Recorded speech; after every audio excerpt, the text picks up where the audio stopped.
given circuit छ यसमा यो नन लिनियर डिभाइसमा है यो नन लिनियर डिभाइस हो है यो बक्समा देखाएको छ यो नन लिनियर डिभाइसमा त्यसमा फ्लो हुने करेन्ट कति हुन्छ र त्यसको एक्रोसमा ड्रप हुने भोल्टेज कति हुन्छ भनेर भनेको छ है गिवन भोल्टेज सोर्स कति छ यो भोल्टेज सोर्स 20 भोल्टको भोल्टेज सोर्स दिएको छ रेजिस्टेन्स एउटा 1 किलो ओम दिएको छ अर्को पनि 1 किलो ओम भयो त्यसपछि यसमा यो नन लिनियर डिभाइस हामीलाई सबैभन्दा पहिला हामीलाई के थाहा छ भन्दाखेरि नन लिनियर डिभाइसमा फ्लो हुने करेन्ट IS भनेको A times VS minus PTR हुन्छ A भनेको कन्स्ट्यान्ट जसको भ्यालु के हुन्छ 1 milli ampere per volt square हुन्छ है 1 milli ampere per volt square हुन्छ भनेको A भनेको कन्स्ट्यान्ट त्यसको भ्यालु 1 भयो त्यसपछि PTR भनेको थ्रेसहोल्ड भोल्टेज जसको भ्यालु 0 भोल्ट हुन्छ सो IS भनेको 1 इन्टु VS माइनस PTR 0 है 0 स्क्वायर भनेको के हुन्छ यो 1 into VS square so IS भनेको VS स्क्वायर अघिकै फर्मुला भयो है यसमा फ्लो हुने करेन्ट जुनसुकै एउटा निकाले पुग्यो यहाँ के भनेछ IS एन्ड VS निकाल्यो भनेको छ IS निकाल र VS निकाल त्यसपछि के आउँछ अर्को भ्यालु आउँछ किनकि IS भनेकै VS स्क्वायर हो है दुईटै आउँछ अब यो फिगरमा हेर्ने हो भने यो रेजिस्टेन्स छ यो रेजिस्टेन्स है एउटा यो 1 किलो ओम दिएको छ अर्को यो 1 किलो ओम दिएको छ भने यो 1 किलो ओम वाला जुन चाहिँ नन लिनियर डिभाइसको प्यारललमा भएको 1 किलो ओमको एक्रोसमा भोल्टेज निकाल्न सकिन्छ यसमा हेर्नु है यो 1 किलो ओम छ यो पनि 1 किलो ओम छ भने यसको एक्रोसमा भोल्टेज निकाल्न सकियो भने यसको एक्रोसको भोल्टेज आउँछ है आउँछ नि यसको एक्रोसको भोल्टेज आउँछ है त्यो गर्न सकिन्छ अर यसमा फ्लो हुने करेन्ट यहाँ फ्लो हुने करेन्ट निकाल्न सक्यो भने यहाँ फ्लो हुने करेन्ट निकाल्न सकिन्छ है यहाँ फ्लो हुने करेन्ट निकाल्न सकिन्छ त्यही भएर हामीले सबैभन्दा पहिला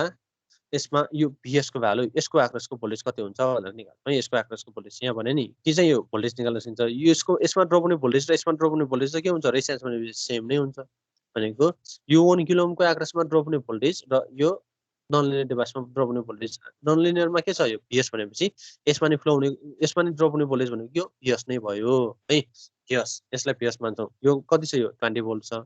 सो यसमा हामीले यो नोडमा के बेल आउँछ यो नोड A मा के बेल आउँछ है नोड A मा के बेल आउँदाखेरि VS को फर्ममा केही भ्यालु आउँछ यहाँ हेर्नु है भनेको incoming current equals to outgoing current incoming current के छ A छ यो A नोडमा इन्कमिङ करेन्ट I छ आउटगोइङ एउटा I1 छ अर्को के छ IS छ है भनेको के हुन्छ I equals to I1 plus IS अब I1 भोल्ट करेन्ट है के छ कहाँबाट फ्लो भइराछ यो 20 भोल्ट वाला पोइन्टबाट यो VS सम्म फ्लो भइराछ भनेको यो दुईटाको डिफरेन्सको भोल्टेज डिभाइडेड बाइ यो रेजिस्टेन्स कति छ 1k छ यो पनि के छ 1k नै छ so 20 minus VS divided by 1k है 20 minus VS divided by 1k त्यसपछि यसमा हेर्ने हो भने के छ यो भोल्टेज सोर्स VS छ यो 1k छ यो के हो ग्राउन्ड पोटेन्शियल भनेको यो भनेको 0 so VS minus 0 divided by 1k VS minus 0 divided by 1 छ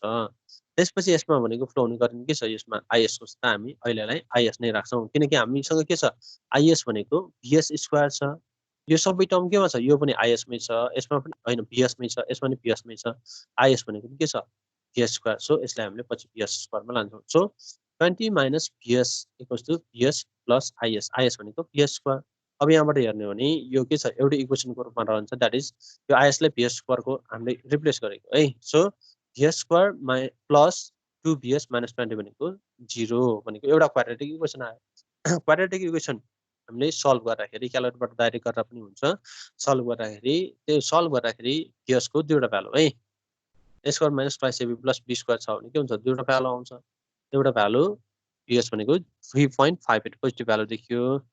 अर्को भनेको के देखियो VS भनेको माइनस 5.58 एउटा पोजिटिभ भ्यालु